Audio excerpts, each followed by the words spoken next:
তাহলে আমরা আগের ক্লাসটা একটু রিভিউ করতে থাকে আসুন। তা আমরা এখানে এসকোলিস প্রিসিপিটেশন টেস্ট, যেটা সিরোলজিক্যাল টেস্ট এবং স্টেনিং টেস্ট, এই দুইটা একটু অন্য ব্যাকটেরিয়ার চেয়ে এখানে আলাদা। আমরা সব সময় করি কি ডিফারেন্সিয়াল স্টেনিং, কিন্তু এই ক্ষেত্রে করছি আমরা সিম্পল স্টেনিং। অ্যানথ্রাক্সের ক্ষেত্রে মিথিলিন ব্লু স্টেনিং। তারপর প্রিসিপিটেশন টেস্টটাকে আমরা একটু অন্যভাবে বলি, সেটা হচ্ছে Ascoli's precipitation test due to the scientist name. তো এখানে আমরা কি কি শিখলাম, যে আমরা স্যাম্পলটা আনবো, স্যাম্পলের মধ্যে থাকবে অ্যান্টিজেন, এটারই স্পেসিফিক অ্যান্টিবডি যেটা কোটেড থাকবে, নোন অ্যান্টিবডি, সেটাকে আমরা বলি অ্যান্টিসিরাম। সিরামের মধ্যে অ্যান্টিবডি থাকে, অ্যান্টিবডি যখন স্পেসিফিক অ্যান্টিবডি গঠন করে, ধারণ করে, তখন সেটাকে আমরা বলি যে serum containing specific antibody is called antiserum. তাহলে এখানে অ্যান্টিবডি আসলো হচ্ছে নন অ্যান্টিবডি, যেটা কমার্শিয়ালি কিনতে হবে, আর একটা হচ্ছে অ্যান্টিজেন, যেটাকে আমরা হচ্ছে পচা গলা ব্লাড বা টিস্যুকে গ্রাইন্ডিং করে সাসপেনশন তৈরি করে, সাসপেনশনটাকে ফিল্টার বয়েল করলাম, বয়েল করে ফিল্টার করে, ওই ফিল্টার থেকে 0.5 ml সাসপেনশন নিলাম, আর 0.5 ml হচ্ছে আমাদের অ্যান্টিবডি, যেটা নন অ্যান্টিবডি। দুইটার মধ্যে যখন প্রিসিপিটেশন লাইন ডেভেলপ করলো, তখন আমরা বললাম যে হ্যাঁ, এই অ্যানথ্রাক্স অর্গানিজম এখানে প্রেজেন্ট। এইটাই হচ্ছে আমাদের এসকোলিস প্রিসিপিটেশন টেস্টের মূল আর কি বিষয়। এছাড়াও আমরা আরো মলিকুলার টেস্ট করতে পারি, অ্যান্টিবডি, ফ্লোরেসেন্ট অ্যান্টিবডি টেকনিক্স। এটাতে হচ্ছে মাইক্রোস্কোপ লাগে, একটা ফ্লোরেসেন্ট মাইক্রোস্কোপি, যেটা আমাদের আছে তোমাদের মাইক্রোবায়োলজি ল্যাবে। তোমরা দেখবা যে ফ্লোরেসেন্স অ্যান্টিবডি টেকনিক্স করার জন্য যে ফ্লোরেসেন্স মাইক্রোস্কোপ লাগে, যেটা কি করে ফ্লোরেসেন্ট লাইট ইমেন্স করে, যেটা থেকে এই হালকা হালকা গ্রিন কালারের একটা লাইট পাস হয় যদি স্যাম্পল পজিটিভ হয়। সেই টেস্টটাও আমাদের এখানে অ্যাভেলেবল, শুধুমাত্র আমাদের অ্যান্টিবডিটা কিনতে হবে। আর পিসিআর এর তো সমস্ত ইনস্ট্রুমেন্টস আমাদের অ্যাভেলেবল, তোমরা ইচ্ছে করলে পিসিআর হায়ার স্টাডিতে এই টেকনিকগুলো আমাদের এখানে স্টাডি করতে পারো। এই লেভেলে আমরা করাই না, কিন্তু এগুলো আমাদের এখানে আছে। ইন্টারেস্টেড পারসন তোমরা কোনো টিচারের সাথে কন্ট্যাক্ট করে দেখতে পারো। শুধু হায়ার স্টাডিতে তোমরা হাতে কলমে এগুলো করতে পারবে আর কি। তা এখন আমরা এনিমেল ইনোকুলেশনটাও বুঝলাম যে এটা কি ল্যাবরেটরি এনিমেল বা সাসপেক্টেড এনিমেলে আমরা 50 আছে, 55 বললাম, 68, 68 আসছে। তাইলে এখন আমরা দেখতেছি কি এখানে যে কালচারটা আমরা ডেভেলপ করলাম, আর্টিফিশিয়ালি যে ব্যাকটেরিয়া গ্রো করাইলাম, তারই কালচার দিয়ে এটা যদি আমরা ইন্ট্রাপেরিটোনিয়ালি, ইন্ট্রামাসকুলারলি, সাবকিউটেনিয়াসলি যদি আমরা মাইস অথবা গিনিপিকে আমরা দেই, তখন তার মধ্যে 36 to 48 আওয়ার্সে এনিমেলটা তার বিভিন্ন সাইন সিমটম এবং বিভিন্ন প্যাথোজেনিসিটির কারণে মারা যাবে। সেখান থেকে আমরা ইডিমা এবং হিমোরেজেস পাবো, যেগুলাকে আমরা এই স্যাম্পল কালেকশনের জন্য ওই সাইটগুলো সিলেকশন করব। ওইখান থেকে আবার যদি স্যাম্পল কালেকশন করি, তখন আইসোলেশন অফ পিওর কালচার, এখানে আমরা পাবো pure culture of bacillus anthracis from spleen and heart blood of mice. যে মাইসকে আমরা আর্টিফিশিয়ালি ইনোকুলেটেড করেছি, সেটা থেকে আমরা আবার স্মিয়ারিং এর মাধ্যমে বেসিলাস এন্থ্রাসিস অর্গানিজমটা পাবো, যদি পাই। তাইলে পিওর কালচার অফ বেসিলাস এন্থ্রাসিস পাইলাম, এবং এটা অ্যানিমাল প্যাথোজেনিসিটি টেস্ট পজিটিভ, আর না পাইলে নেগেটিভ। এখন আমরা দেখব এটাকে কোথায় নিয়ে যাওয়া যায়। আচ্ছা, আমরা দেখতেছি টক্সিন। আমরা বলছি এই ডিজিজটার একটাই ক্যারেক্টারিস্টিক সেপ্টিসেমিক কন্ডিশন তৈরি করে, বা সেপ্টিসেমিয়া হয় ব্লাড লেভেলে, তার টক্সিনস উইথ ব্যাকটেরিয়া আমরা পাই, যেটাকে আমরা বলি সেপ্টিসেমিক কন্ডিশন বা সেপ্টিসেমিয়া। সেই সেপ্টিসেমিয়ার জন্য দায়ী হচ্ছে তাদের টক্সিন। সেই টক্সিন গুলো হচ্ছে এক ধরনের এক্সোটক্সিন। আমরা জানি টক্সিন দুই প্রকার, এক্সোটক্সিন এবং এন্ডোটক্সিন। তাহলে এই বেসিলাস যে এন্থ্রাসিস, সেই অর্গানিজম করে এক্সোটক্সিন তৈরি করে। সেই টক্সিনসের মধ্যে 3টা ফ্যাক্টর থাকে। সেই ফ্যাক্টর গুলো আমরা দেখতে পাচ্ছি, ফ্যাক্টর 1, ফ্যাক্টর 2, ফ্যাক্টর 3। ফ্যাক্টর 1 কে বলে ইডিমা ফ্যাক্টর, ফ্যাক্টর 2 কে বলে প্রোটেক্টিভ অ্যান্টিজেন, এবং ফ্যাক্টর 3 কে বলে লিথাল ফ্যাক্টর। ফ্যাক্টর 1 বা ইডিমা ফ্যাক্টর যেটা, এটার ক্ষেত্রে আমরা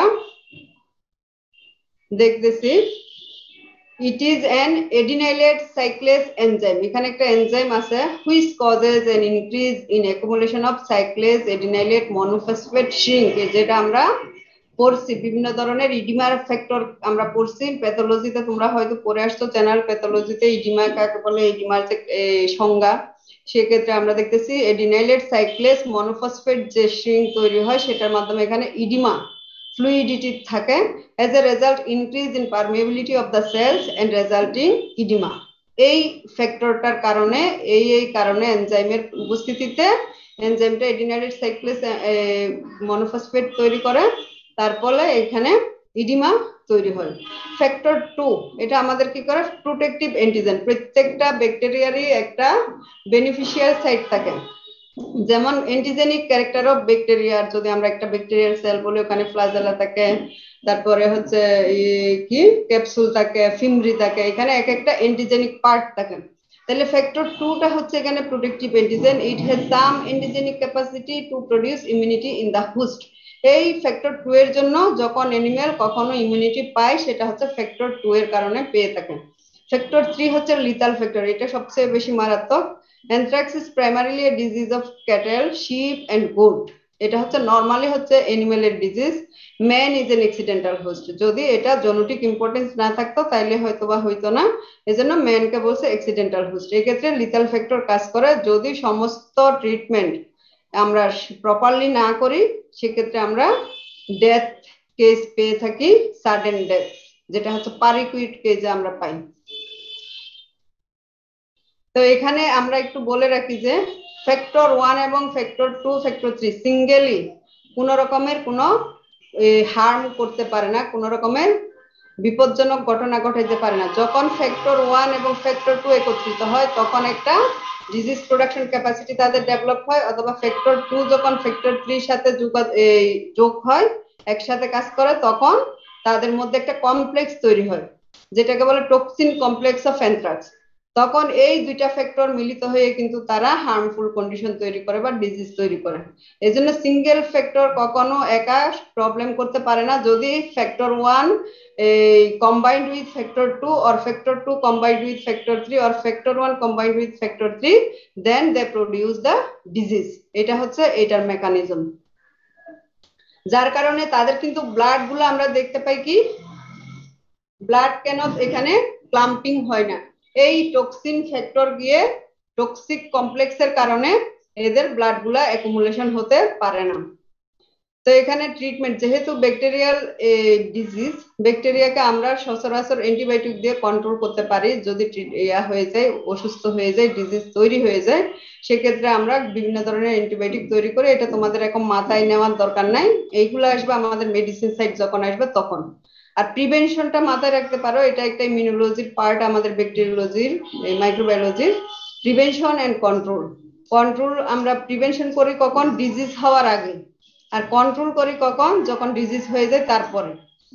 তাহলে প্রিভেনশন বাই ভ্যাকসিনেশন, ভ্যাকসিনেশনটা যদি আমরা করি লাইভ এটিনিউয়েটেড স্পোর ভ্যাকসিন। এখানে যেহেতু ব্যাকটেরিয়াটা স্পোরটাই সবচেয়ে ক্রিটিক্যাল কন্ডিশন, সে সয়েলের মধ্যে অনেক দিন ধরে বাঁচতে পারে, যার কারণে স্পোরটা আনফেভারেবল কন্ডিশনে লুকাই থাকে, পরে আবার ফেভারেবল কন্ডিশন পাইলে সে তার রূপ চেঞ্জ করে সে প্যাথোজেনিক ফর্মে চলে আসে। এই জন্য আমাদের স্পোর ভ্যাকসিন দিয়ে যদি আমরা প্রোটেকশন নিই তাহলে আমাদের এই ডিজিজটা আর হওয়ার সম্ভাবনা থাকে না। এই জন্য বিভিন্ন অ্যানিমেলের ক্ষেত্রে বিভিন্ন ধরনের ডোজ ইউজ করা হয়েছে, এবং এটা একটা ডোজ দিলে 1 বছর পর্যন্ত তোমার ইমিউনিটি ডেভেলপ থাকবে। এছাড়াও আছে, এটা হচ্ছে live attenuated spore vaccine against spore, আরেকটা হচ্ছে টক্সোইড যেটা টক্সিনের জন্য। বাচ্চার কান্না বন্ধ করো, না হয় মিউট করো, তোমাদের প্রত্যেকটা মিউট করো, যখন যে কথা বলবা সে পারমিশন নিয়ে করিও। তাহলে টক্সোইড যেটা হচ্ছে টক্সিনকে মডিফাইড রূপ, যেটা হচ্ছে আমরা হিটিং কন্ডিশনে টক্সিনকে আমরা মডিফাইড করি, তার এটাকে বলে অ্যালার্ম প্রিসিপিটেটেড টক্সোইড। টক্সিনের জন্য আরেকটা ট্রিটমেন্ট, একটা হচ্ছে স্পোরের জন্য, আরেকটা হচ্ছে টক্সিনের জন্য। এখানে দুইটাই প্রবলেমেটিক, যার কারণে টক্সোইডটা ইউজ করা হয়। টক্সোইড হচ্ছে কি মডিফাইড টক্সিনকে হিটিং এর মাধ্যমে মডিফাই করে, এটাকে আমরা ডোজ দিই 3টা ডোজ, 6 উইকস, 6 মান্থস এবং 1 ইয়ার আফটার। তাহলে এটা বুস্টিং আমরা পেয়ে যাই। এবং কন্ট্রোল হচ্ছে কি, কন্ট্রোল কেন আমরা আগেই বলছিলাম যে স্পোর যেহেতু ম্যাম আছে, টক্সোইডটা আরেকবার ম্যাম। টক্সোইডটা টক্সিন আছে না, বিভিন্ন টক্সিন কমপ্লেক্স দেখাইলাম, এই টক্সিন গুলাকে ইনএক্টিভেটেড করে এগুলাকে হিটিং এর মাধ্যমে মডিফাইড রূপ, যেটা সরাসরি টক্সিন না দিয়ে এটাকে মডিফাইড করে, এটা হচ্ছে ইয়ে আছে কিছু মূলনীতি এবং mechanisms of action of toxoid preparation. একটু কষ্ট করে তোমরা ইন্টারনেটে যদি একবার চুকে দেখো তাহলে খুব সুন্দর মনে থাকবে। আর ম্যাম ম্যাম তার উপরে লাইনটা যে ইমিউনিটি, যে সিঙ্গেল ডোজ ফর 1 ইয়ার, তাহলে কি ম্যাম একটা ভ্যাকসিন দেওয়ার পর 1 বছর পর আবার ভ্যাকসিন দেওয়া লাগবে? হ্যাঁ, এটা দিতে হয় প্রতি বছর, আমরা রুটিন ভ্যাকসিন করে। তো তোমরা ইয়া থেকে করছো না, আমাদের ইয়া তো পাও নাই, অ্যাক্টিভিটি তো তোমরা পাও নাই ভেটেনারি ওয়েলফেয়ারে? আমি পাইনি। ভেটেনারি অ্যাসোসিয়েশন থেকে কোনো অ্যাক্টিভিটি করছো? না ম্যাম। আচ্ছা, তোমাদের ব্যাড লাক। আমরা তো শীত বস্ত্র, বিভিন্ন ধরনের ভ্যাকসিনেশন এবং কৃমির ডিওয়ার্মিং এর এই ফাংশন গুলো, আমাদের ভেটেনারি ওয়েলফেয়ার একটা অ্যাসোসিয়েশন আছে যেটা ফ্যাকাল্টি মেম্বারদের, আর হচ্ছে তোমাদের যেটা ভেটেনারি অ্যাসোসিয়েশন, ওরা এই কাজগুলা করে। তো তখন ওয়ার্ল্ড ভেটেনারি ডেতে করে। হ্যাঁ, ওয়ার্ল্ড ভেটেনারি ভেটেনারি ডেতে। হ্যাঁ, সারা বছরই এটা প্রোগ্রাম ছিল, হঠাৎ আর কি 17 সাল থেকে সব নিস্তেজ হয়ে গেছে। যাক, ওইটা হয়তো বা আবার দেখতে পাবো আর কি অ্যাক্টিভিটি, নতুন বিসি আসলে ম্যাম, দেখতে পাবো। জি ম্যাম, নতুন করে তো আবার ওই ভেটেরিনারি অ্যাসোসিয়েশন Yes, ক্রিয়েট করবেন। আমাদের তো যেটা আমাদের টিচারদের অ্যাসোসিয়েশন ভেটেরিনারি ওয়েলফেয়ার, ওটা তো অ্যাক্টিভিটি একদম বন্ধ 17 সাল থেকে। তো দেখা যাক আবার কবে আল্লাহ দেখায় তোমাদের। ওইটা থেকে প্রচুর কাজ হয়, শীত বস্ত্র দেওয়া হয়। প্রথমে এই এলাকার মানুষ বুঝতো না যে এনিমেলকে শীত বস্ত্র পরাইতে হয়, তো আমাদের অ্যাসোসিয়েশন থেকে ওই কাজটা করছে, তোমরা হেল্প করো।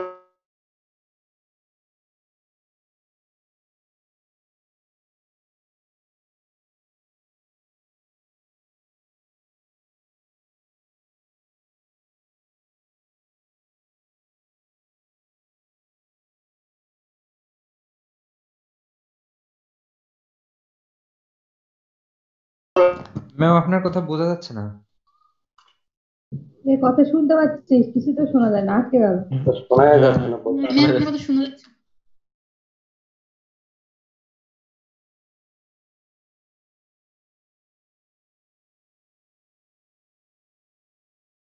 ম্যামের ওখানে কারেন্ট গেছে নাকি?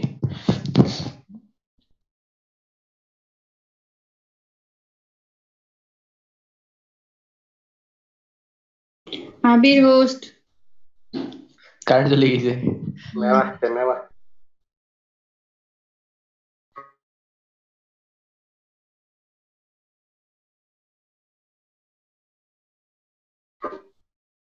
ম্যাম তো মাইক্রোফোন মিউট করা আছে। ওই যে ইন্টারনেট কানেকশন ডিসকানেক্টেড হলে এটা হয়। স্ক্রিন শেয়ার দেখা যাচ্ছে?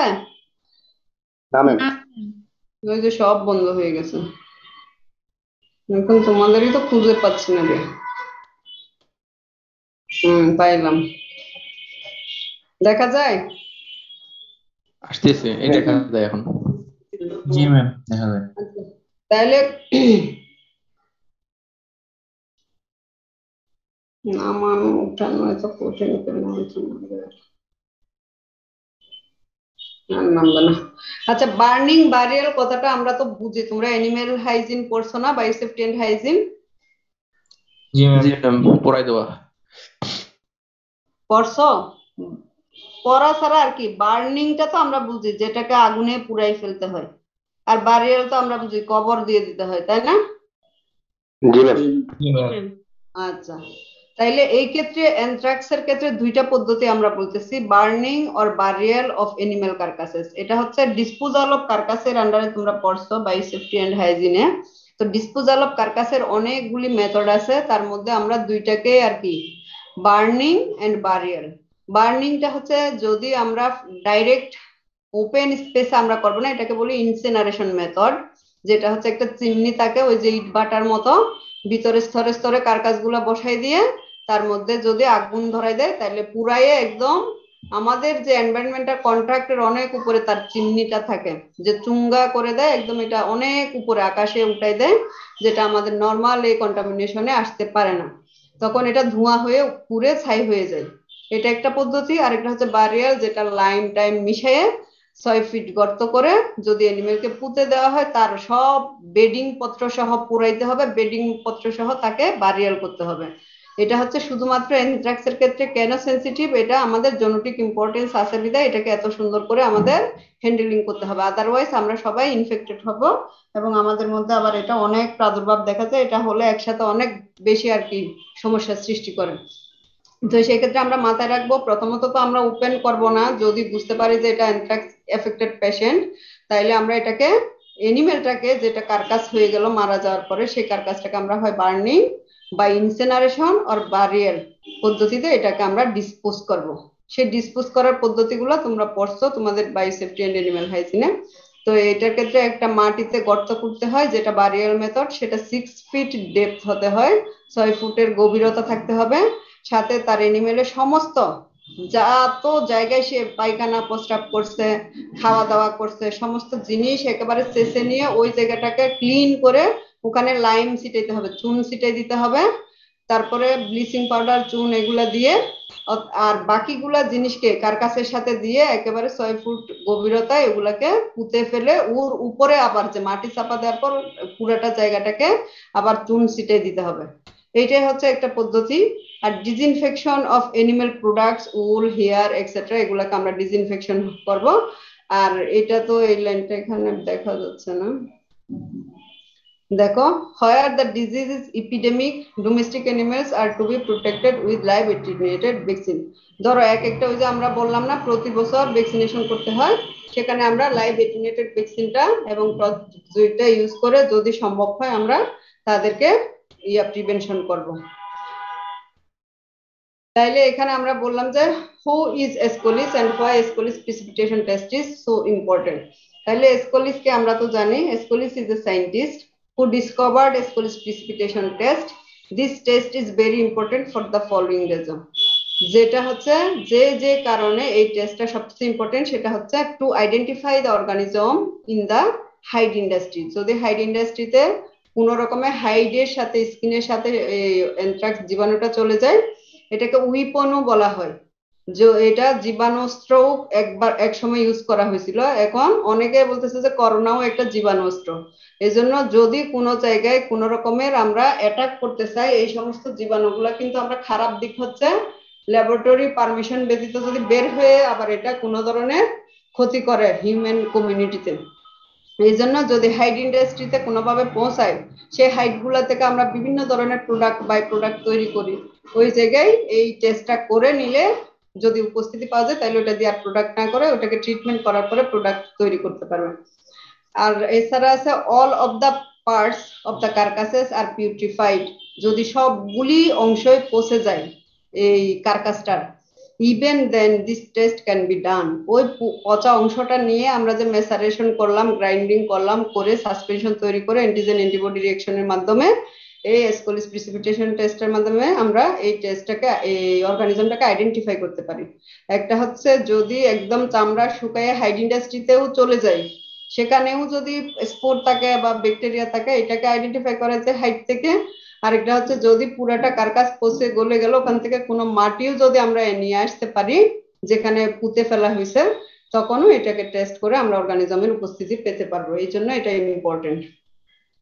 আরেকটা হচ্ছে why anthrax affected animal can not be opened, যেটা আমরা অনেকবার বলার চেষ্টা করছি। Anthrax is a highly pathogenic disease. The animal died of anthrax, its blood does not clot, so if the carcass is opened, the organism will spread in the environment and there is a great chance that the man who opened the carcass to be infected. এটা আমরা বলছি বেশ কয়েকবার। এখন how anthrax toxin complexes produced disease, তাহলে আমরা একটু দেখি how anthrax toxin complexes produce disease.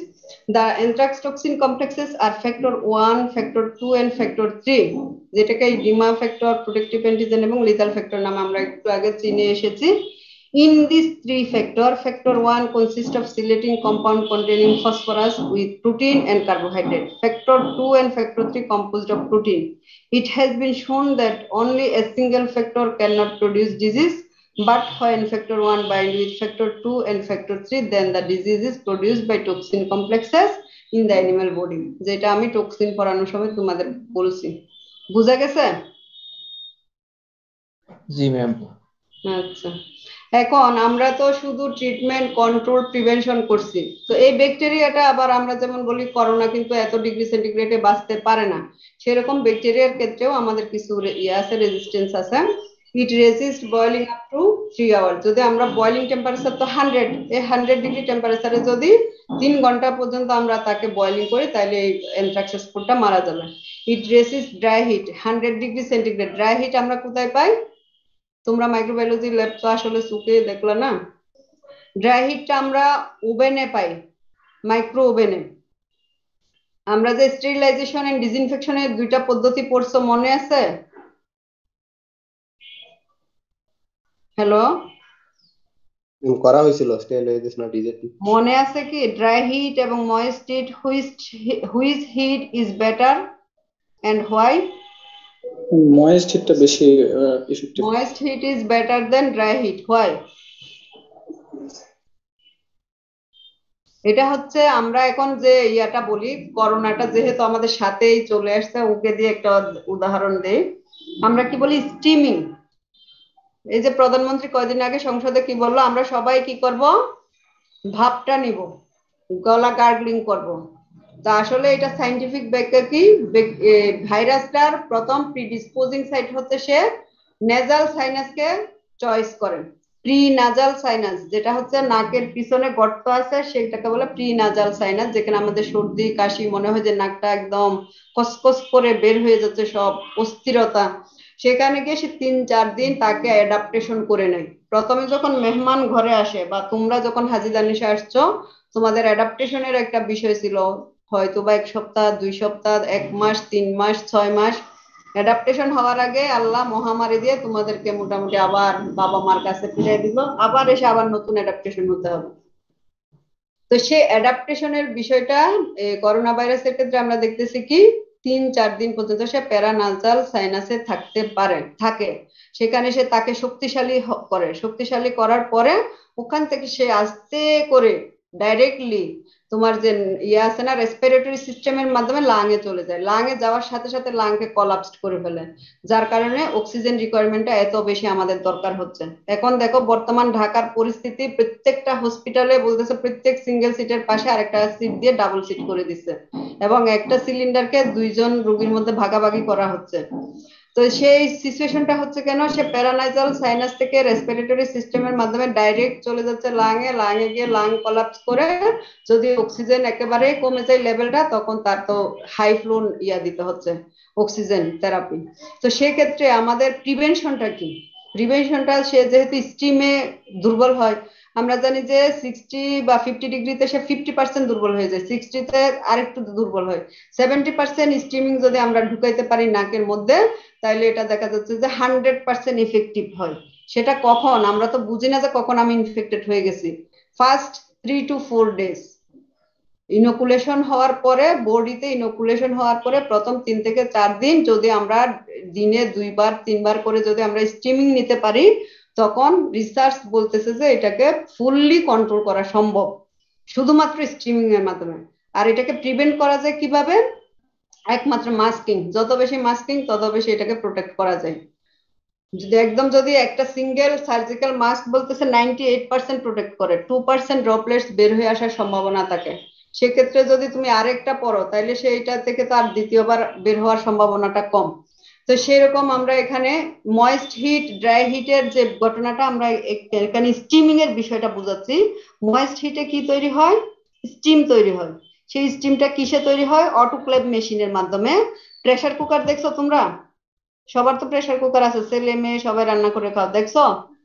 G ma'am. জি ম্যাম। জি ম্যাম। কি করে প্রেসার কুকার? কি করে? স্টিম করে না? জি ম্যাম। কত পাউন্ডে? টোটাল তোমার অটোক্লেভের temperature 121 degree centigrade, 15 pound 15 second per square inch. যেটা পার স্কোয়ার ইঞ্চ বুঝো, একক আছে কিন্তু অটোক্লেভের একক আছে।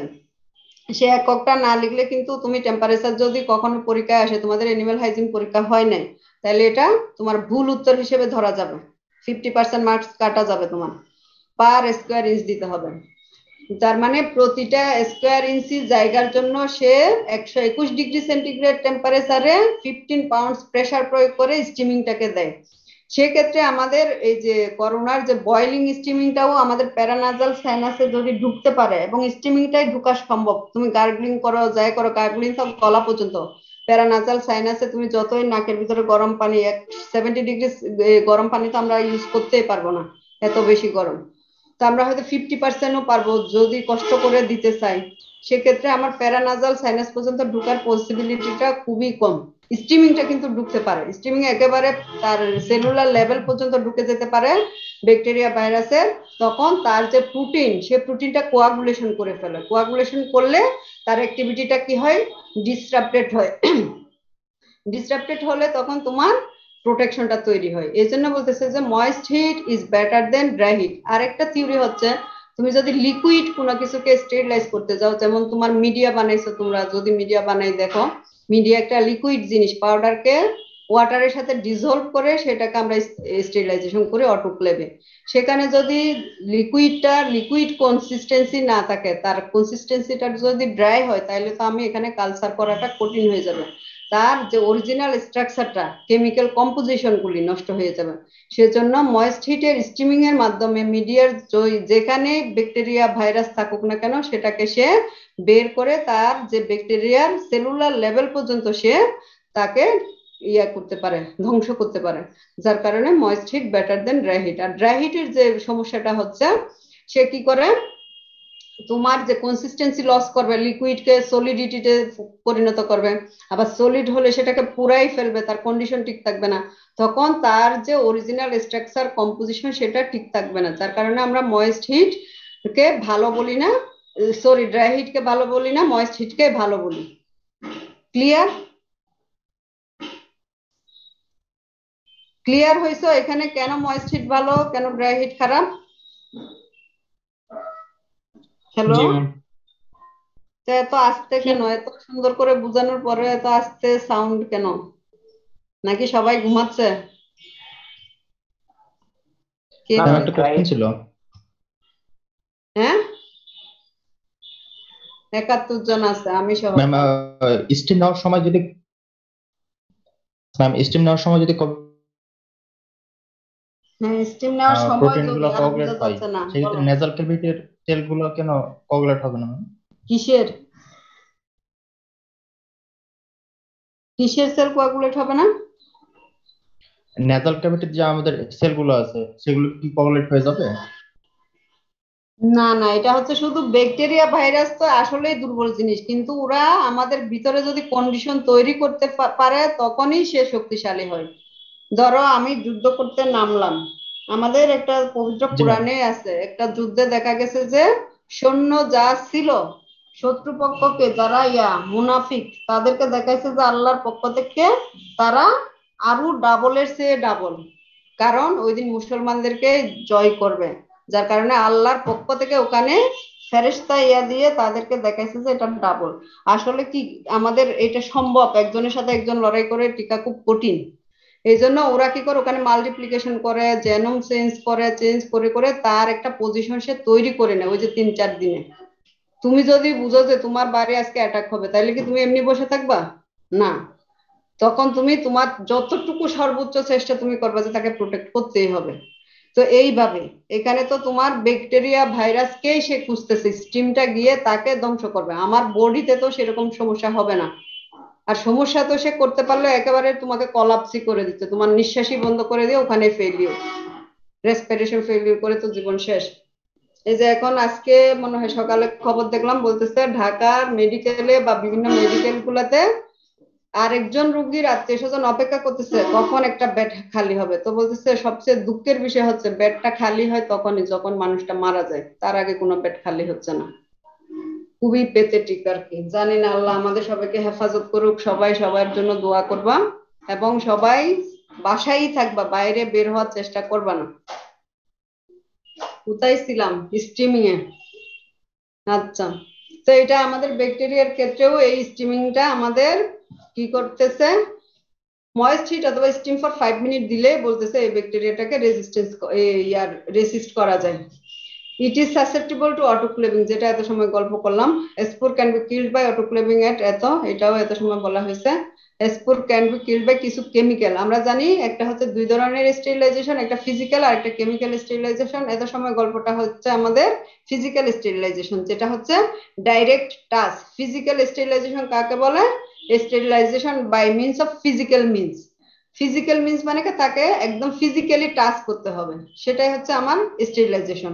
আর ডিসইনফেকশনটা হচ্ছে by using the chemical means that reduce the level of pathogenicity or that reduce the number of bacteria আর ভাইরাস। এটা হচ্ছে আমাদের কেমিক্যালস, যেটাকে ডিসইনফেক্টেন্ট বলি। একটা হচ্ছে chemical agent that used for the disinfection of the particles. এটা হচ্ছে ইনএনিমেট অবজেক্টের ক্ষেত্রে আমরা ইউজ করি। সারফেস, ফ্লোর, এগুলাকে যদি আমরা কোনো একটা জিনিস কেমিক্যাল দিয়ে, আর লাইভ অ্যানিমেলের ক্ষেত্রে বা লাইভের ক্ষেত্রে আমরা স্টিমিংটা করি। তাইলে এখানে বিভিন্ন ধরনের আমরা কেমিক্যাল দেখতে পাচ্ছি। মার্কিউরিক ক্লোরাইড, এটা যদি 1:1000 রেশিওতে আমরা ইউজ করি। পটাশিয়াম পার ম্যাঙ্গানেট 4%, ফর্মালডিহাইড 10% এবং আয়োডিন 1% যদি ইউজ করি, এটাকে আমরা মারতে পারি স্পোরগুলোকে। Spores are also susceptible to penicillin, tetracycline, বিভিন্ন ধরনের অ্যান্টিবায়োটিকের প্রতি। এখানে বিভিন্ন ধরনের অ্যান্টিজেন আমরা দেখতে পাচ্ছি। Antigenic properties of the bacteria.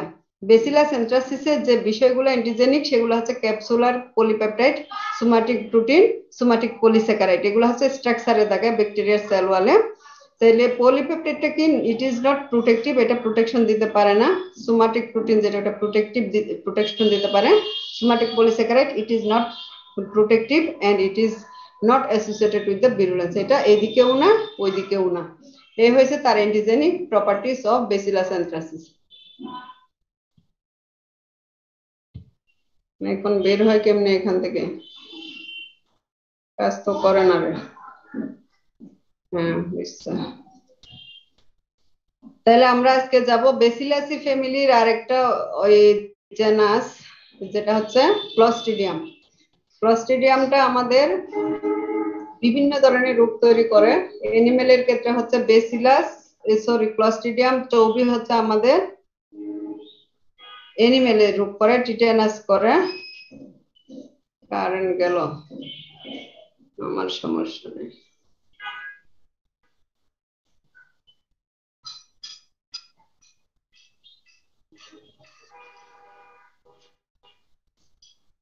আচ্ছা, আমরা দেখতেছি ক্লস্ট্রিডিয়াম জেনাস। বেসিলাসি ফ্যামিলির দুইটা জেনাস ছিল, একটা হচ্ছে বেসিলাস আর একটা ক্লস্ট্রিডিয়াম। বেসিলাস নিয়ে আমরা আজকে 1.5 দিন, প্রথম দিন আর আজকে 2 দিন প্রায় আমরা শেষ করলাম। আজকে সময় আছে আমাদের আর কত মিনিট? 37। কয় ঘন্টা করা যাবে আজকে? ম্যাম আর আধা ঘন্টা করা যেতে পারে। আচ্ছা, তাহলে 5 মিনিট আগে আমাকে অ্যালার্ট দিও। কেউ বের হবে না কিন্তু। অ্যাটেন্ডেন্স যদি এটাই রেকর্ড করে তাহলে তোমাদের তখন বিপদ হবে। ক্লাসটা করার পরে দেখা যাবে একজন নাই এখন। তাইলে দেখো, এটা প্রতিনিয়ত রেকর্ডিং এ থাকে। ঢুকছে কয়জন, বের হয়েছে কয়জন, সবগুলা রেকর্ড দেয়। ম্যাম আরেকটা জিনিস, এই অনেকে যারা গ্রামে থাকে তাদের দেখা যায় যে হুট করে কেটে যায় আবার ঢোকে, এই জন্য একটু ওই জায়গাটা একটু কনসিডার করতে হবে আপনাকে যদি এটা করেন। আমার না, এটা বিসির। আমি তো ক্লাস নিয়ে আমি চাইবো যে আমার সব ছাত্রই প্রেজেন্ট থাকুক। না ম্যাম, ক্লাস প্রেজেন্ট তো সবাই টিচার থাকে, কিন্তু কিন্তু ওই যে তোমাদেরই বের হয়ে একটা যায় আবার অংশ। অনেকে। ক্লাস টিচার কখনো তোমাদের বাইরে যাবে না, কারণ সে কষ্ট করে পড়ায়, সে চায় না যে ছাত্রগুলা ফেল করুক। এটা যদি চিন্তা করো ভুল ধারণা। না ম্যাম, এটা তো আমরা কখনোই চিন্তা করি না। করে করে ছাত্ররা যখন ফেল করে তখন তুমি বললে হইলো। আমরাও তো স্টুডেন্ট ছিলাম, আমাদের কি রাগ হইতো না যদি কেউ ফেল করে? ওদের মুখের বাণীগুলো আমাদের তো এখনো হেফজ। ফেল করাই দিছে বলে, ফেল করছি বলে না। এটা বলে কেউ বলে যে আমি নিজে ফেল করছি? না। আচ্ছা, গল্প কম, যেহেতু সময় বেশি নিব না। ক্লস্ট্রিডিয়াম হচ্ছে আমাদের আরেকটা জেনাস বেসিলাসি ফ্যামিলির। তো এখানে আমরা দেখেছি অনেকগুলি স্পিসিস। এরা হচ্ছে আমরা জানি ফ্লাজিলেটেড, এক্সেপ্ট হচ্ছে ক্লস্ট্রিডিয়াম পারফিনজেন্স, তারা হচ্ছে নন মোটাইল। আর বাকি সবাই হচ্ছে মোটাইল। মোটাইল মিন্স যাদের ফ্লাজেলা প্রেজেন্ট থাকবে তারাই হচ্ছে মোটিলিটি করতে পারবে। মোটিলিটি করতে পারা ব্যাকটেরিয়াকে বলা হয় মোটাইল। তার মানে চলাফেরা যারা করতে পারে। এখানে শুধু সব স্পিসিস করতে পারে, একমাত্র ক্লস্ট্রিডিয়াম পারফিনজেন্স করতে পারে না, তাই এটা নন মোটাইল। তা আমরা দেখি আগে স্পিসিস গুলা। তাইলে আমাদের কোয়েশ্চেনের নাম্বার 1 কোয়েশ্চেন কিন্তু আমরা দেখতে পাচ্ছি, দেখতে পাচ্ছ?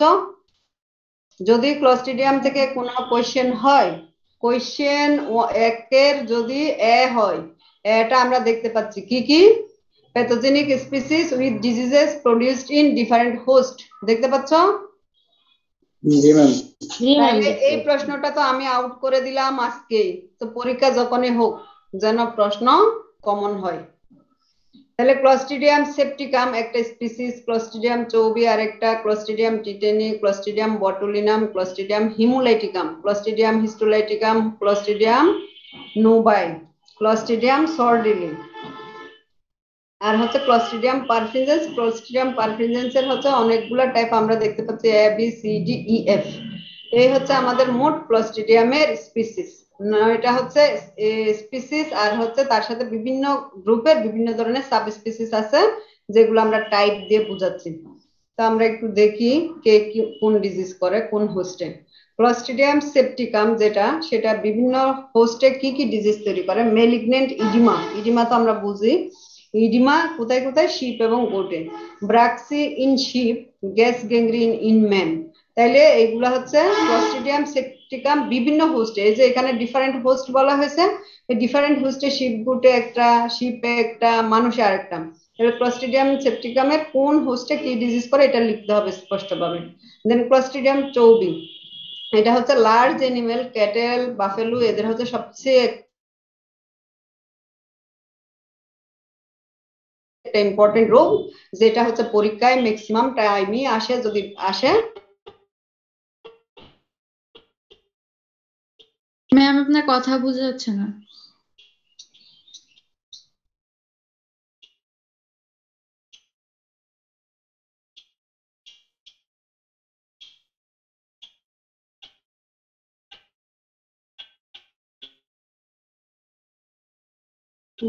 যন্ত্রণা, তাহলে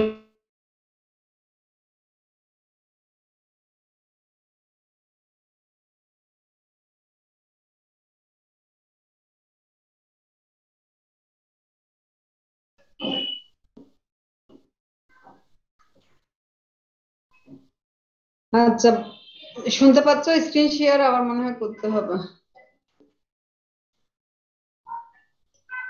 জি ম্যাম, পাচ্ছি শুনতে।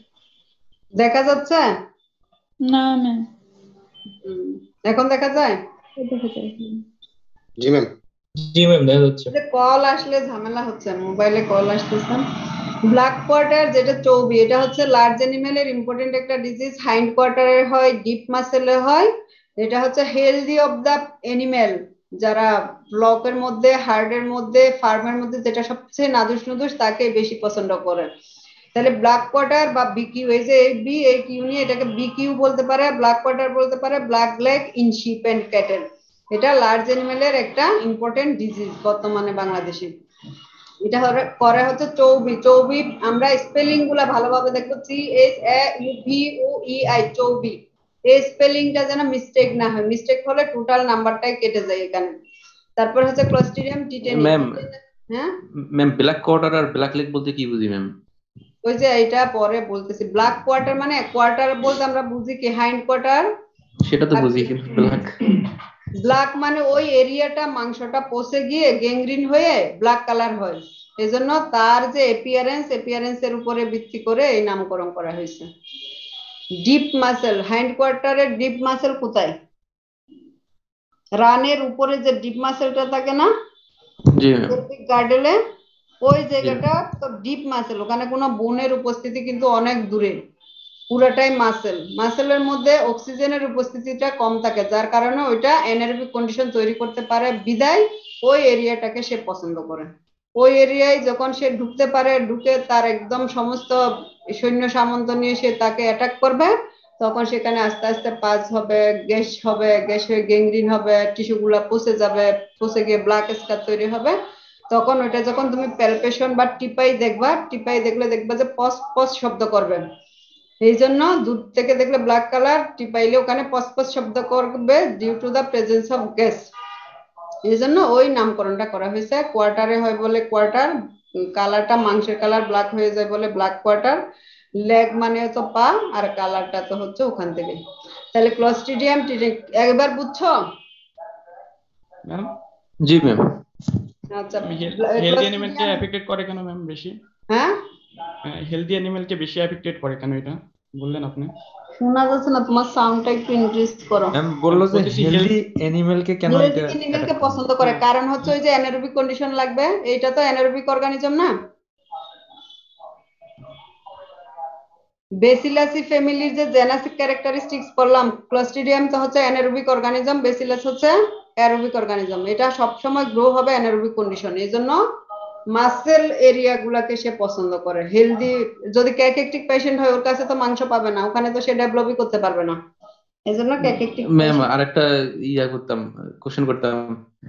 এই ম্যাম মানে এই অ্যারোবিক আর অ্যানারোবিক অর্গানিজম এটাই বুঝতেছি না, যার কারণে একটু বুঝতে সমস্যা হচ্ছে ম্যাম। যদি একটু এটা একটু আলোচনা করতেন একটু। আচ্ছা, জেনারেল মাইক্রোবায়োলজি কে পড়াইছে? মুস্তাফিজ স্যার পড়াইছে না? জি ম্যাম ভুলে গেছি তো। আচ্ছা, অ্যারোবিক মানে কি? মানে যেখানে অক্সিজেনের উপস্থিতি অক্সিজেন বেশি। থাকবে। এই যে আমরা এখন অ্যারোবিক কন্ডিশনে আছি না অ্যানারোবিকে আছি? অ্যারোবিক আছে না? অ্যারোবিকে। তো ব্যাকটেরিয়াকেও যদি তুমি এই ধরনের একটা কন্ডিশনে গ্রো করাইতে চাও, তো আমরা ইনকুবেটরে তো গ্রো করে আর্টিফিশিয়ালি মিডিয়ার উপরে, তাই না? তো মিডিয়াটা যখন ডাইরেক্টলি পেট্রি ডিশটা আমি ইনকুবেটরে রেখে দিই, তখন তার সাথে যত অক্সিজেন ছিল সবাই কিন্তু ওর সাথে গেছে ওখানে।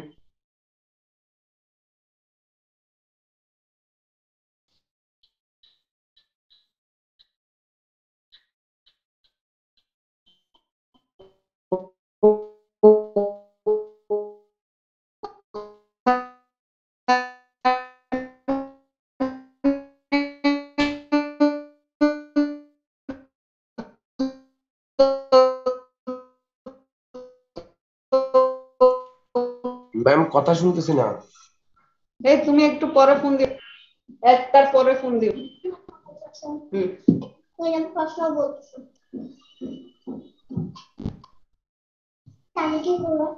তুমি আগে প্রশ্নগুলো এক জায়গায় লিখো, লিখে উত্তর লিখো, সবচেয়ে easy। এই না উত্তর প্রশ্নগুলো লিখে দাও না। এই তোমরা কি আমাকে শুনতে পাচ্ছ? জি ম্যাম। জি ম্যাম। দেখা যাচ্ছে? না ম্যাম দেখাও যাচ্ছে স্লাইড। যে দেখতে পাচ্ছ না সে আবার বলো দেখতে পাচ্ছ? জি ম্যাম দেখতে পাচ্ছি। আচ্ছা, ওই যে কলটা ডিস্টার্ব করতেছে, বারে বারে ফোন আসতেছে, রিসিভ করলে দেখি ভালোই তো কাটে না, রিসিভ না করলে তো তখন কেটে গেল। আচ্ছা, তাইলে আমরা কোথায় ছিলাম? ইনা তুমি ওগুলো লিখে দাও। Clostridium tetany, tetanus in man. Tetanus তো আমরা বুঝি। আচ্ছা, অক্সিজেনের ঘটনাটা আমি ভুলে গেছি হঠাৎ। অক্সিজেন তাইলে কি? যেখানে অ্যাভেইলেবিলিটি অফ দা অক্সিজেন এটাকে বলে অ্যারোবিক, আর যেখানে অ্যাবসেন্স অফ অক্সিজেন সেটা হচ্ছে অ্যানারোবিক। তো অক্সিজেন কিভাবে অ্যাবসেন্স করা যায় আবার? আমরা তো নরমালি তো বায়ুতে অক্সিজেন থাকে না, কথা জি ম্যাম। বলো। জি ম্যাম অক্সিজেন থাকে। থাকে। রেসপন্স না করলে বুঝাবো কাকে? মনে হচ্ছে সামনে শুধু কম্পিউটার। আচ্ছা, তাইলে যদি অক্সিজেন প্রেজেন্স থাকে, এটাকে অ্যাবসেন্ট করার উপায় আছে। এন এরোজেন একটা হচ্ছে এই কেমিক্যাল, এন এরোজেন প্যাক, অথবা হচ্ছে তোমার ক্যান্ডেল জার। ক্যান্ডেলের পরীক্ষাটা আমরা করছিলাম না কোনো একটা ক্লাসে? জি ম্যাম, প্রাইমারিতে করছি। একটা বোতলের ভিতরে যদি একটা লাইট জ্বালাই দেওয়া হয়, মোমবাতি, সেটা কিন্তু ঢাকনা বন্ধ করলে বন্ধ হয়ে যায়, তাই না? লাইট আর জ্বলে না, মনে আছে? জি জি ম্যাম। ম্যাম মনে আছে। সেই পরীক্ষাটাই মনে রাখবা। তাইলে ওখানে যে কন্ডিশন, কিছু সময় কিন্তু লাইটটা জ্বলতে পারে, ধরো 2-1 সেকেন্ড জ্বলতে পারে, পারে না? হ্যাঁ ম্যাম, যতক্ষণ যতক্ষণ সেখানে অক্সিজেন অক্সিজেন থাকবে থাকে। ততক্ষণ সে জ্বলবে, যখনই ওখানে অক্সিজেন বন্ধ হয়ে যাবে তখন লাইটটা দুপ করে বন্ধ হয়েছে। ওই কন্ডিশনটাই হয়েছে অ্যানারোবিক কন্ডিশন। এখন এখন ব্যাকটেরিয়া কিভাবে ওখানে গ্রো করাবো? তো একটা ধরো বড় একটা কাঁচের ঝাড় নিলাম, সেটা একটা কাঁচের ঢাকনা আছে, আমাদের ল্যাবে আছে, দেখবা। অথবা মেকিনটুস জার, আজকে তুমি একটু অ্যানারোবিক জার দিয়ে তোমরা সবাই প্রত্যেকে দেখবা যে ইন্টারনেটে অ্যানারোবিক জার আমি দেখাবো, এখানে বিভিন্ন দেখে আমার আছে নাকি, থাকে আমার স্লাইডেই থাকে।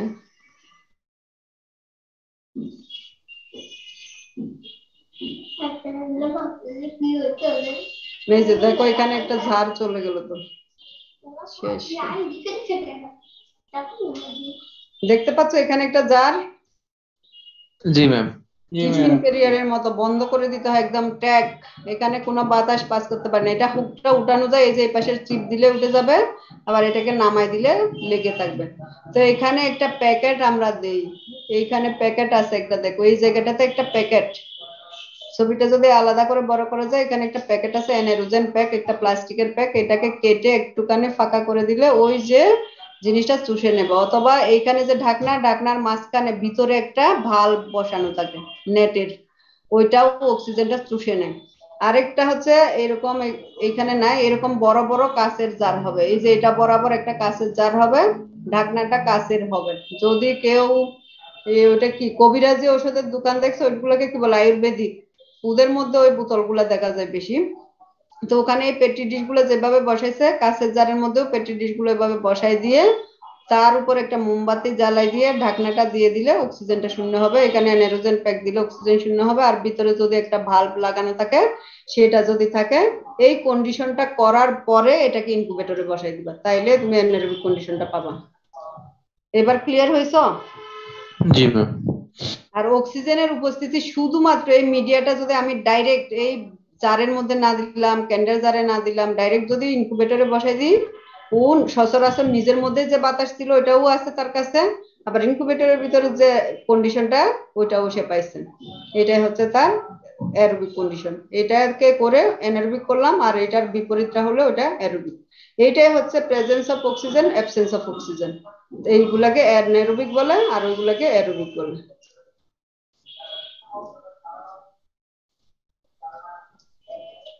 তাহলে আমরা এখানে টিটেনাস গেল। টিটেনাস কি ধনুষ্টঙ্কার, যেটা মানুষ একেবারে কি হয়, খিঁচুনি হতে হতে হতে একেবারে উডি ডল হয়ে যায়, কাঠের পুতুলের মতো শক্ত হয়ে থাকে, তার সমস্ত ফাংশন একদম কলাপসড।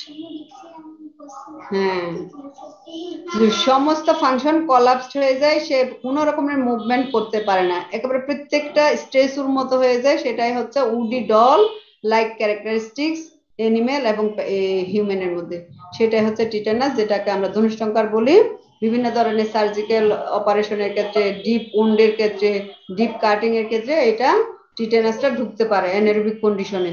ওই যে কি কন্ডিশন, ডিপ না হলে, শার্প উন্ড হলে শার্পের মধ্যে সে বাঁচতে পারে না বেশি সময়, যখনই ডিপ হবে ক্ষতটা তখনই সে ঢুকতে পারে। পুরাতন জংধরা জিনিসের মাধ্যমে যদি কেটে ডিপলি হয়, সার্জিক্যাল অপারেশনের ক্ষেত্রে যদি স্টেরিলাইজেশন ভালো করে না করা হয় ইনস্ট্রুমেন্ট গুলাকে, সেক্ষেত্রে হয়। এই ক্ষেত্রে ডোকিং এর ক্ষেত্রে, শিয়ারিং এর ক্ষেত্রে এই অর্গানিজমটা ঢুকতে পারলে, ডিপ মাসেলের উপস্থিতি পাইলে তখন সে ধনুষ্টঙ্কার করতে পারে। আর বটুলিজম, বিভিন্ন ধরনের খাবার খাওয়ার পরে যে আমাদের কি হয়, ফুডবর্ন ইনটক্সিকেশন হয়, সেটা হচ্ছে বটুলিনাম দ্বারা হয়। ব্যাকটেরিয়াল যদি কেস হয়, সালমোনেলা, ইকোলাই, বটুলিনাম। তো clostridium botulinum causes botulism in man and animal. Clostridium haemolyticum bacillary haemoglobinuria. এখানে হিমোগ্লোবিন কোথায় থাকে, ইউরিনের মধ্যে। Or red water disease due to the presence of haemoglobin in urine, এটা আমরা পেয়ে থাকি। Clostridium histolyticum, এটা causes gas gangrene in man. Clostridium novae, blood disease or infectious necrotic hepatitis in sheep food. Hepatitis মানে আমরা বুঝি inflammation of liver. Clostridium sordelli, big head disease in sheep and goat, তাদের মাথার মধ্যে একটা cyst মতো হয়। আর Clostridium perfringens, ক্লোস্ট্রিডিয়াম পারফিনজেন্সের বিভিন্ন ধরনের টাইপ আমরা দেখতে পাচ্ছি। টাইপ এ কজেস হিমোরেজিক এন্টারাইটিস, এটা হচ্ছে ইন্টেস্টাইনে হয়। আইটিস ইনফ্লামেশন, এন্টার মানে ইন্টেস্টাইনে এন্টেরিক ব্যাকটেরিয়ার কারণে, enteritis in sheep and cattle. B type B causes lamb dysentery, lamb মানে হচ্ছে আমাদের শিপের যে বাচ্চাগুলা, lamb dysentery, haemorrhagic enteritis and toxaemia in man. Type C causes strike in sheep. Type D causes pulpy kidney disease in lamb. Type E causes enterotoxemia in sheep and cattle. Type F causes non-specific clostridial enteritis or necrotic enteritis in chicken. এই হচ্ছে আমার মোট Clostridium species. তাইলে আমাদের একটা কোশ্চেনের এ out, যেটার উত্তর হচ্ছে এইভাবে আমরা বিভিন্ন স্পিসিস গুলা লিখবো, শুদ্ধভাবে স্পেলিং গুলা লিখবো, তার ডিজিজ গুলা কোন হোস্টে কি ডিজিজ হয় সেটা আমরা সুন্দরভাবে লিখবো। আচ্ছা, তোমাদের সময় আর কয় মিনিট আছে? ম্যাম 50 মিনিট হলো ক্লাস। আর কয় মিনিট নিব নাকি এখানে শেষ করব? আচ্ছা, টক্সিন গুলো আমরা একটু দেখতে যাই। 10 মিনিট নিয়ে আসবেন। আচ্ছা, এন্টিজেন আমরা দেখতে পাচ্ছি, সোমাটিক এন্টিজেন এবং ফ্লাজেলার এন্টিজেন আমরা দেখতে পাচ্ছি। টক্সিন গুলো আমরা দেখছি, এটা কার টক্সিন? এই যে এখানে যে ক্লস্ট্রিডিয়াম আছে তার কিন্তু অনেকগুলা টক্সিন আছে। এখানে দেখো আলফা থেকে শুরু করে beta, lambda, delta, epsilon, theta, iota, kappa, mu, new পর্যন্ত আমরা দেখতে পাচ্ছি। তাদের আবার এক একটা নাম আছে, হিমোলাইসিন বা নিউরোটক্সিন। তো টিটেনাসের গুলো সবসময় আমরা দেখতে পাচ্ছি নার্ভাস সিস্টেমকে বেশি করে, এই জন্য এরা বেশিরভাগই হচ্ছে নিউরোটক্সিন। আবার লাইসিস করে হিমোলাইসিন, হিমোলাইটিক, নিউরোটক্সিন এগুলা ধরনের টক্সিন বেশি পাওয়া যায়। Decarboxy nucleus, hyaluronidase, oxygen labile haemolysin, necrotising toxin, heat labile haemolytic toxin, necrotising toxin, collagenase toxin, hyaluronidase toxin, minor lethal toxin, এগুলা হচ্ছে আমরা পাচ্ছি। আর এন্টিজেনিক ক্যারেক্টারিস্টিক হচ্ছে সোমাটিক অ্যান্টিজেন এবং ফ্ল্যাজেলার অ্যান্টিজেনে পাচ্ছি। তো প্রিন্সিপাল ক্যারেক্টার হচ্ছে এই স্পিসিসের, জেনাসের, এটা হচ্ছে large gram positive rod, anaerobic, spore forming, যেটা আমরা তাদের ক্যারেক্টারিস্টিক্স এ দেখছি। Most are motile by peritrichous flagella except Clostridium perfringens, catalase এবং অক্সিডেজ নেগেটিভ। আর এখন আমরা দেখতেছি বিভিন্ন ধরনের গ্রুপ। বার্জিস ম্যানুয়াল হচ্ছে আমাদের রিকগনাইজড একটা বই, যেখানে হচ্ছে সবগুলি জিনিস একত্রিত করা হয়, ব্যাকটেরিয়ার নতুন আবিষ্কার, ব্যাকটেরিয়ার ফাইন্ডিংস, সেটাকে আমরা বলি বার্জিস ম্যানুয়াল। সে বার্জিস ম্যানুয়ালে ক্লস্ট্রিডিয়ামকে বিভিন্ন ধরনের গ্রুপিং করছে। একটা দেখতে পাচ্ছি স্পোর সাবটার্মিনাল কারা, গ্রুপ স্পোর টার্মিনাল কারা, আর স্পিসিস উইথ স্পেশাল কি গ্রোথ রিকোয়ারমেন্টস। তো আমরা দেখছি যে সাবটার্মিনাল অর্গানিজম গুলা কারা কারা একটু দেখে নি।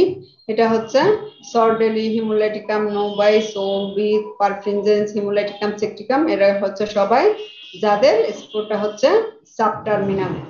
আর হচ্ছে স্পোর টার্মিনাল আমরা দেখতে পাচ্ছি কি এরা জিলাটিন নট হাইড্রোলাইজড এবং জিলাটিন হাইড্রোলাইজড এর উপর ভিত্তি করে, এটা হচ্ছে ক্লস্ট্রিডিয়াম টিটেনি, এটা হচ্ছে টার্মিনাল, আমরা ছবিতে দেখছিলাম বেসিলাসের সাথে। তারপরে species with special growth requirements হচ্ছে গ্রুপ ভি, যেটা হচ্ছে non associated with animal disease, এটা আমাদের অ্যানিমালের সাথে রিলেটেড না, এটা হিউম্যানের সাথে রিলেটেড। আর according to the mood and site of action of their potent exotoxin, toxins এর উপস্থিতির উপর ভিত্তি করে, মুড অফ অ্যাকশনের ক্ষেত্রে, সাইট অফ ইনফেকশনের ক্ষেত্রে ভিত্তি করে হিস্টোটক্সিক ক্লস্ট্রিডিয়াম, হেপাটোটক্সিক ক্লস্ট্রিডিয়া, এন্টারোপ্যাথোজেনিক ক্লস্ট্রিডিয়া এবং নিউরোটক্সিক ক্লস্ট্রিডিয়া। হিস্টোটক্সিক ক্লস্ট্রিডিয়াম কারা? ক্লস্ট্রিডিয়াম চৌবি, যারা হচ্ছে প্রোডিউস ভ্যারাইটি অফ টিস্যু, যেটা হচ্ছে infections and may subsequently causes toxaemia. এটা হচ্ছে হিস্টু মানে কি টিস্যুতে হয়, টিস্যুর মধ্যে যদি সমস্যার সৃষ্টি করে। হেপাটো হচ্ছে যদি লিভারে হয়, এন্টারো মানে যদি হচ্ছে ইন্টেস্টাইনাল গ্যাস্ট্রোইন্টেস্টাইনাল ট্র্যাক্টে হয়, নিউরোটক্সিক নার্ভাস সিস্টেমে হয়। তাহলে এখানে আমরা দেখতে পাচ্ছি ক্লস্ট্রিডিয়াম চৌবি এবং ক্লস্ট্রিডিয়াম সেপ্টিকাম হচ্ছে হিস্টোটক্সিক। এখানে চৌবিটা আমরা আগেই বলছি এটা হচ্ছে মাসেলে করে, সেপ্টিকামও ম্যালিগন্যান্ট ইডিমা করে, এটা হচ্ছে মাসেলের মধ্যে করে।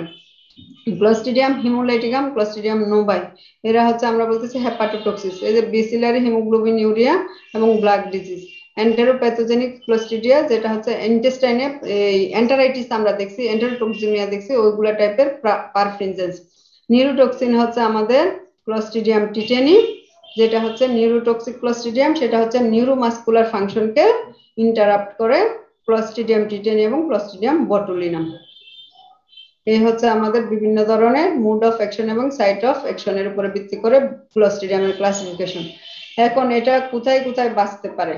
এটা free living saprophytes, distributed widely in soil, এটাও একটা সয়েল বর্ন অর্গানিজম, এটা অনেক দিন পর্যন্ত বাঁচে এবং এটারও স্পোর সেম লাইক বেসিলাস, যার কারণে এটা ফেভারেবল এনভায়রনমেন্টাল কন্ডিশনে এসে ভেজিটেটিভ রূপ নিয়ে সে আবার ইনফেকশন তৈরি করতে পারে। নরমালি মাটিতে থেকে যাবে, পাস্টারল্যান্ডে থেকে যাবে ওখান থেকে, আর নরমাল ইনহেবিটেন্ট হচ্ছে সেটা হার্বিভোরাস অ্যানিমেলেই থাকে, তাদের ফিসিসের মধ্যে পাওয়া যায়, হর্সে।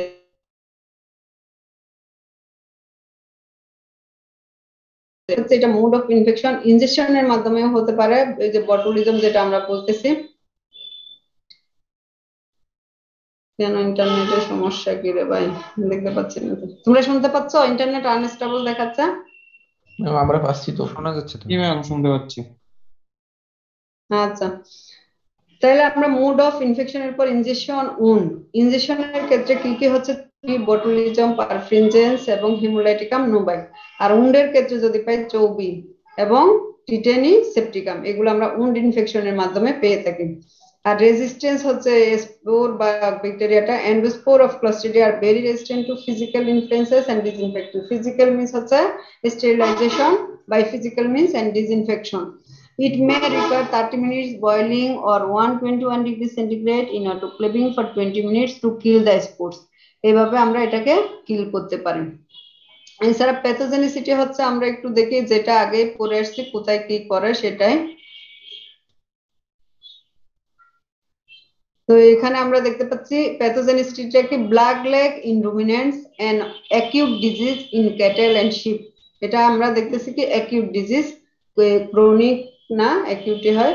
In cattle usually 4 months to 2 years এজ, একটা এজ লিমিটেশন আছে যাদের মধ্যে সবচেয়ে বেশি হয়, একদম হেলদি এবং ইয়াং অ্যানিমেলে হয়। Infection is usually endogenous. The latent spores is in muscle becoming activated through the traumatic injury. যদি কোনো ইনজুরি বা ক্ষত হয় তখন এটা আসে। 2 থেকে 4 মাস বয়স থেকে 2 বছরের অ্যানিমেল গুলোকে সবচেয়ে বেশি পছন্দ করে। The disease may affect the sheep and goat of any age. In many instances, exogenous infection occurs through the skin wounds. In both cattle and sheep, gangrenous cellulitis and myositis caused by the exotoxin produced by the replicating organisms usually lead to rapid death. The muscles of the limbs, back and neck are frequently affected. Skeletal muscle damage is manifested by lameness, swelling and crepitating due to the gas accumulation. Lesions in the muscle of the tongue and throat produce dyspnea. Myocardial and diaphragmatic, diaphragm তো চিনো না, myocardial and diaphragmatic lesion may cause death. যেটা হচ্ছে thoracic cavity এবং abdominal cavity এর মধ্যে যে partition সেটাই হচ্ছে ডায়াফ্রাম, অ্যানাটমিতে পড়ছো। ম্যাম ডিসপোনিয়া বলতে কি বুঝাইছে? ডিসপনিয়া, জি ম্যাম। ডিসপনিয়া হচ্ছে শ্বাস প্রশ্বাসে যদি সমস্যা হয়। তারপরে হচ্ছে হিস্ট্রি। আজকে কি 10 মিনিট হয়ে গেছে? জি ম্যাম, টাইম ডায়াগনোসিসে শেষ। যাব? ডায়াগনোসিস তাইলে কালকে। জি তাহলে ম্যাম, তোমরা আগামী আজকে অর্গানিজম গুলা দেখবা, অ্যারোবিক কন্ডিশনের যে জার গুলো আমরা ইউজ করছি সেগুলো একটু দেখবা ইন্টারনেটে।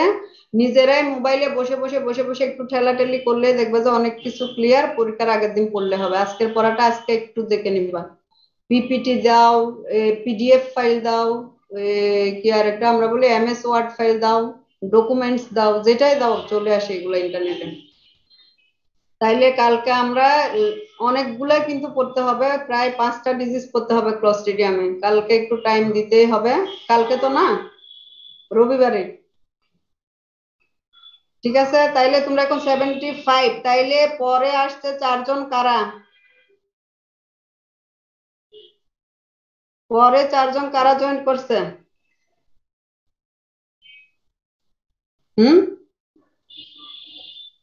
এইভাবে হবে না, তোমরা যে লাস্টলি আসলা এটা হবে না কিন্তু। সবাই আমরা 71 জন মানে 70 জন ছিলাম আমরা শুরু থেকে। 72 জনকেও মাঝপথে দেখছি, কিন্তু এখন নতুন করে 3 জনের আগমন। তারা কারা? এখন শেষে যে 3 জন থাকবা তারা মার্কিং হয়ে থাকবে, টাইম তো থাকবে ওখানে কে কয়টার সময় জয়েন করছো। সুতরাং নিজেকে নিজে একটু রেডি করো। অল্প টাইমই ক্লাস নিব, তোমাদের মতোই নিব। তোমরা এখন এরকম করলে আমাদের যারা শেষে আসবে টাইম দেখে তাদের অ্যাবসেন্ট ঘোষণা করা হবে আমার পক্ষ থেকে।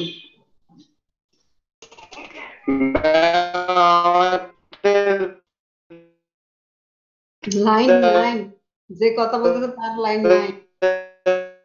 ম্যাম ওর বারবার ম্যাম কেটে যায় লাইন। আচ্ছা আমি লিভ করতেছি, এখন তোমরা বের হইও না। 70 জন, আরেকজন গেছে গা। এই আসো 75 করো, আরেকজন কই? অনেকের বারবার কেটে যায়, কিছু করার নাই। তাও তো 74 আসছো, যাই বের হয়ে। এরাও আবার বের হয়ে গেলে তখন পাবো না। ঠিক আছে, আল্লাহ হাফেজ। রবিবারের আমি লিংক দিয়ে দিচ্ছি তাইলে তোমাকে ইয়াতে ইমেইলে।